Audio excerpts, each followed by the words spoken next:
Hello बच्चों, welcome to all of you.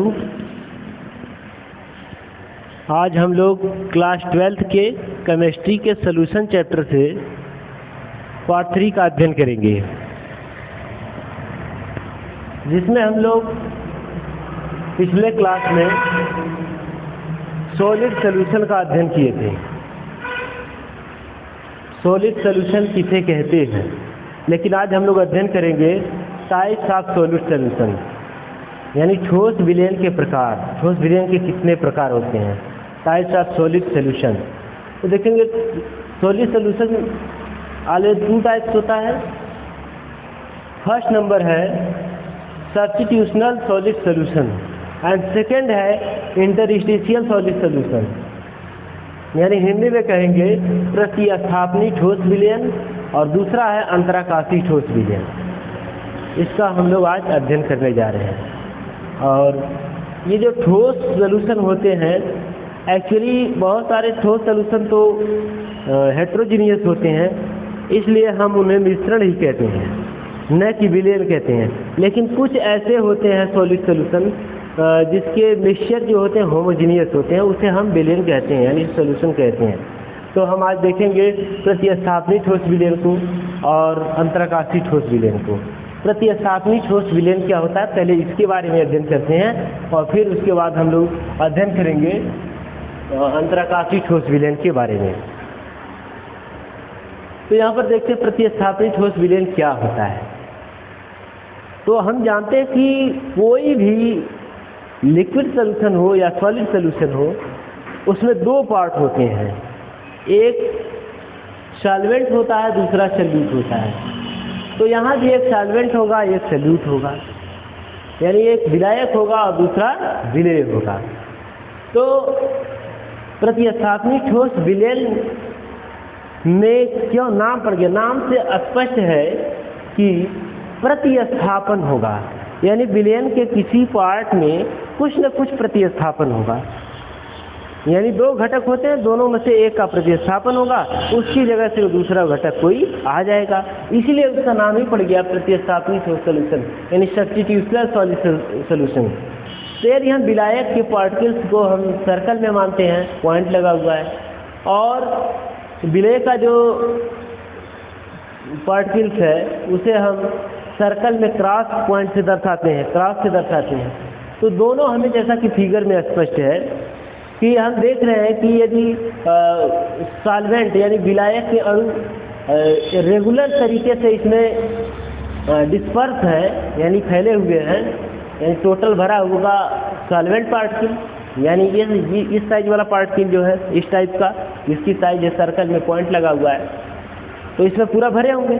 लेकिन जब हम विलेय के पार्टिकल्स को इसमें डालते हैं तब हमारा सोल्यूशन बनता है। मिक्सचर होने के पश्चात यदि होमोजेनियस मिक्सचर हो गया तो हमारा सोल्यूशन बनता है। तो इसमें हमने मिला दिया है, और मिलाने के बाद हुआ क्या कि विलायक के अणु, जैसा कि देख रहे हैं विलायक के अणु रेगुलर होते थे, लेकिन अब विलायक के अणु अपने स्थान से हट गए हैं, जहाँ जहाँ क्रॉस है वहाँ हट गए, और उस स्थान पे क्रॉस वाला यानी विलेय के कण वहाँ पर आ गए, बीच बीच में विलेय के कण आ गए हैं, और विलायक के कणों को विस्थापित कर दिए हैं। इसीलिए इस प्रकार के ठोस विलयन को प्रतिस्थापनी ठोस विलयन कहा गया। तो इसकी परिभाषा कैसे देंगे प्रतिस्थापनी ठोस विलयन की? वे ठोस विलयन जिनमें एक पदार्थ के क्रिस्टल जालक में उपस्थित परमाणु या आयनों को दूसरे प्रकार के पदार्थ के परमाणु या आयन प्रतिस्थापित कर देते हैं, उसे प्रतिस्थापनी ठोस विलयन कहते हैं।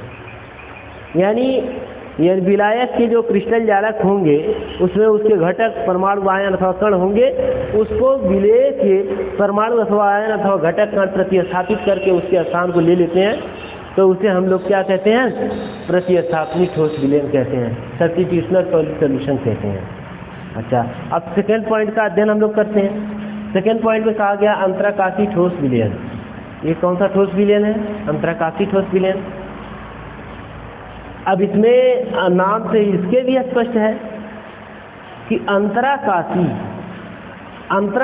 जो अंतरावकाश है, यानी विलायक के अणुओं के बीच में जो खाली स्थान बचा हुआ है उसी को अंतराकाश कहते हैं या अंतराकाशीय स्थान कहते हैं, इंटरस्टिशियल स्पेस कहते हैं।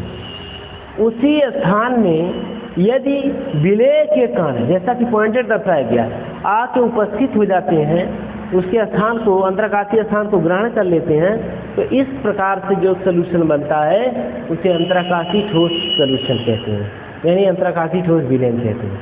ये परिभाषा कैसे देंगे अंतराकाशीय ठोस विलयन की? वे ठोस विलयन जिसमें एक पदार्थ के क्रिस्टल जालक में दूसरे प्रकार के पदार्थ के परमाणु या आयन स्थान ग्रहण कर लेते हैं, उसे अंतराकाशीय ठोस विलयन कहते हैं।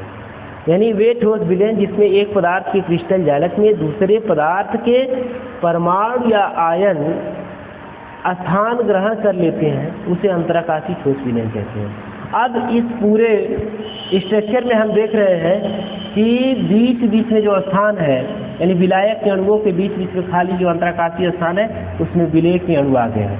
इस प्रकार से यह जो ठोस विलयन है वो इंटरस्टिशियल सॉलिड सॉल्यूशन बन गया है। तो अब हमें क्लियर हो गया कि ठोस विलयनों के प्रकार क्या होते हैं, ठोस विलयन, और इसको हम लोग भली भांति से जान गए हैं ठोस विलयन क्या होते हैं। तो ठोस विलयन के प्रकार के बारे में आज हम लोगों ने अध्ययन किया। इसके बाद हम देखते हैं अगला पॉइंट हमारा होगा विलेयता क्या है, सॉल्युबिलिटी क्या होती है। विलेयता के बारे में हम लोग चर्चा करेंगे। तो पहले इसको आप लोग स्क्रीनशॉट ले लीजिए और फिर जो है हम आगे चलते हैं, विलेयता के बारे में चर्चा करेंगे। व्हाट इज सॉल्युबिलिटी, इसको इरेज करते हैं क्योंकि विलयन के बारे में हम लोग अध्ययन कर चुके हैं। यानी ठोस लिक्विड सोल्यूशन में जितने टाइप हो सकते थे, सोल्यूशन के जितने 9 टाइप हो सकते थे, सारी चीज़ों का हम लोगों ने अध्ययन किया। अब इसके बाद उसमें भी सॉलिड सोल्यूशन के बारे में 2 टाइप्स के होते थे, उसको भी हम लोगों ने अध्ययन किया। दोनों प्रकार के सोल्यूशन को हम लोगों ने देख लिया।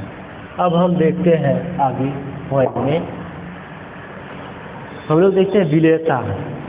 विलेयता क्या होता है? विलेयता, सॉल्युबिलिटी। सॉल्युबिलिटी, सॉल्युबिलिटी क्या है? पहले तो इसके शाब्दिक अर्थ को समझते हैं, फिर आगे बताते हैं। एक माना कंटेनर है, इसमें कोई सॉल्वेंट भरा हुआ है अर्थात विलायक भरा हुआ है। सॉल्वेंट है जैसे कि H2O, H2O हमने डिजॉल्व कर दिया। यहाँ शुगर ले लिया, शुगर है, वो सैल्यूट के स्थान पे हो गया, सैल्यूट के स्थान पे शुगर हो गया। अच्छा, दोनों को मिक्स कर दिया, एक मिक्सचर बन गया, लेकिन एक ऐसा मिक्सचर बना, होमोजेनियस मिक्सचर बना। अब इसको हमने डिजॉल्व किया, डिजॉल्व हो गया, लेकिन इसकी मात्रा थोड़े थोड़े बढ़ाते जाएं और बढ़ाते जाते हैं। कहाँ तक बढ़ाते जाएं? यदि यह 100 ग्राम है, विलायक कितना है, सॉल्वेंट जो है 100 ग्राम लिया हमने, यानी H2O = 100 ग्राम, 100 ग्राम, 100 ग्राम हमने H2O को लिया और उसको घोला शुगर को। अब घोलते गए ताप को कांस्टेंट करते हैं, ताप जितना था उतना ही रहने देते हैं। अब सैल्यूट को हम घोलते चले जाते हैं। एक कंडीशन ऐसी आती है कि और अधिक सैल्यूट घोल नहीं पाता है, उसी पर रुक जाता है। तो ऐसे कंडीशन को हम लोग क्या कहते हैं बच्चों? ऐसे कंडीशन को हम लोग कहते हैं विलेयता कहते हैं। ये ऐसे इस स्थिति को हम लोग क्या बोलते हैं? विलेयता। यानी विलेयता की बात करें तो विलेयता किसे कहते हैं? यानी 100 ग्राम विलायक को संतृप्त करने के लिए, यानी 100 ग्राम स्थिर ताप पर 100 ग्राम विलायक को संतृप्त करने के लिए आवश्यक विलेय की मात्रा को उसकी विलेयता कहते हैं। आवश्यक विलेय की मात्रा को उसकी विलेयता कहते हैं।